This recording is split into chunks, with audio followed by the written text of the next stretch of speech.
Argi galima netikėti jų žodžiais? Mes esam Lietuvos talentai. Nenuostabu, kad talentų vedėjų širdys jau tirpsta. Ateikit. Kokios Labą fainos. dieną. Nu čia jau reikia nuvažiuoti. Atsisukit ten kamerą, ten jūs filmuoja. Visą mato Lietuva pamojoja močiutei. Jūs esate... Dėdukui. Jūs esat plaukikės. Ne, ne, Jūs žaidžiat šachmatais. ne, mes ant stulpo šoksim. Taip, taip, jūs išgirdote teisingai. Aš esu Gertrūda, man 7 metai. Aš esu Aistė, man 9 metai. Aš esu Miglė ir man irgi 7 metai. Šios 3 mergytės šoks ant stulpo. Toks jų talentas. Šokti pole dance. Ant stulpo. Ir nors iš šono atrodo, kad suktis ant stulpo lengva, taip iš tikrųjų nėra. Ne, lengva. Ten galima reik- pasisupti. 3 stulpinukių trenerė Eglina puikiai paaiškina, kodėl suaugusiųjų ir vaikų nuomonės skiriasi. Kai suaugęs žmogus, ne, vestibuliarinis aparatas šiek tiek netoks paklusnus, svaigsta galva, tai pradeda suktis iš karto ajajai, o vaikutis supit jam įdomu, jam nesisuka galva, visą treniruotę ten galėtų va taip apsisukti. Sako, kad iš visų vaikų grupėje jos yra pačios stipriausios, todėl dabar ir treniruojasi dažniau. O scenoje netrukus, sako, bus gražu. Taip. O jeigu neištempsim pirštą, tada... Tada negražu. Jei viską blogai padarysim, tada bus negražu, bet šiaip tai gražu. Viskas paprasta. Eikit. Varom. Taigi pasiruoškite tam, ko dar nesat matę. Oho. Labas, merginos. Labas. Papasakokite, prašau, kas jūs tokios? Mano vardas yra Miglė. Mano vardas yra Aistė. Mano vardas yra Gertrūda. Gertrūda, Miglė ir Aistė. Ir jūs turite pavadinimą kažkokį? Ne. Ne, jūs tiesiog 3, dar neturite pavadinimo. Gerai, papasakokite, prašau, iš kur jūs atvykote? Iš Kauno. Ką jūs veikiate Kaune? Šokam ant stulpo. Fantastika. Sakykite, o kuo dar užsiemate? Kuo dirbate gyvenime? Dailė. Kaip? Dailė. Dailė. Jūs esate dailininkės. Jūs einate į mokyklą, į universitetą? Į mokyklą. Į mokyklą. Labai gerai. Koks yra jūsų talentas? Šokti ant stulpo. Šokti ant stulpo. Fantastika. Kas jūs moko šokti ant stulpo? Mokytoja. O kaip jūs nusprendėte šokti ant stulpo? Ne.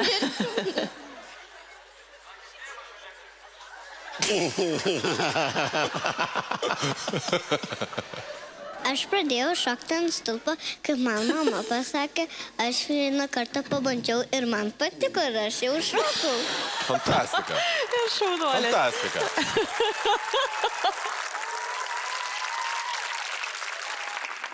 Gerai, merginos, žinot ką, aš labai norėčiau pamatyti, kaip jūs šokate ant stulpo. Gerai.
Masa užuolaidų nuplėštų.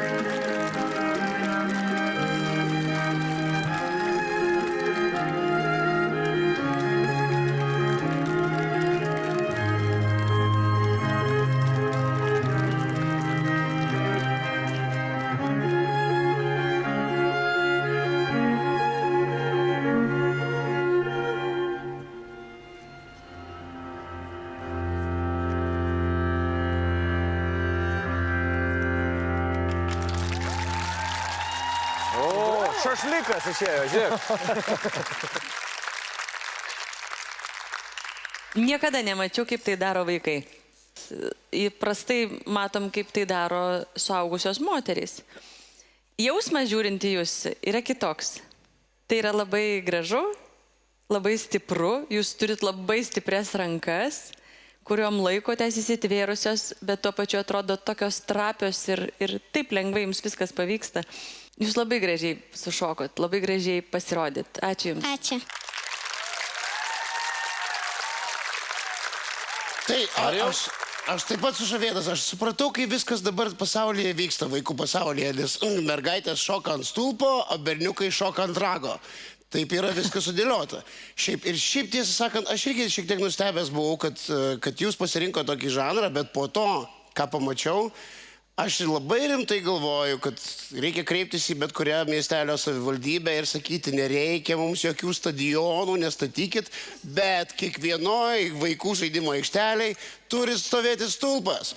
Turi vaikai pagaliau turėti laimingą vaikystę, turi turėti kur karstytis. Aš tarp kitko lygiai tą patį pagalvojau, kad kam tos karstynės mūsų kiemuose. Tiesiog tegul pastato stulpą. Ir pigiau viskas. Ir pigiau, absoliučiai. Ir efektyviau, ir lavinamas ne tik tai raumenynas, bet ir meniniai sugebėjimai. Merginos, o jūs žinot, kad jūs šaunuolės? Taip. Taip, labai gerai, nes jūs ir esat šaunuolės. Mums buvo labai smagu žiūrėti į jūs. Klausimas, kas ten? Taip, aš jums parodysiu. Jūs parodykit. Ten jos nupiešė stulpą. Ja. Oho. Oho. Prašau. Taip greitai. Laikas priimti verdiktą. Ineta? Taip. Marijau. Aš manau, kad prie visko pasaulyje reikia priaugti, užaugti, todėl kol kas sakau ne.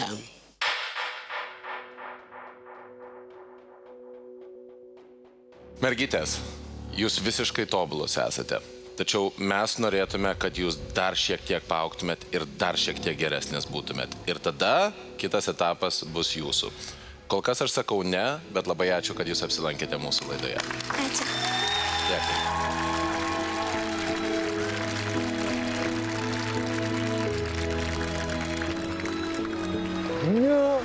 Pupas, šauniai pasirodėt.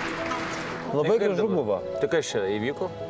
Labiau liūdit ar viskas gerai? Viskas gerai. Viskas gerai gal? Aš biškutį nuliūdau. Todėl nes labai norėjau patekti.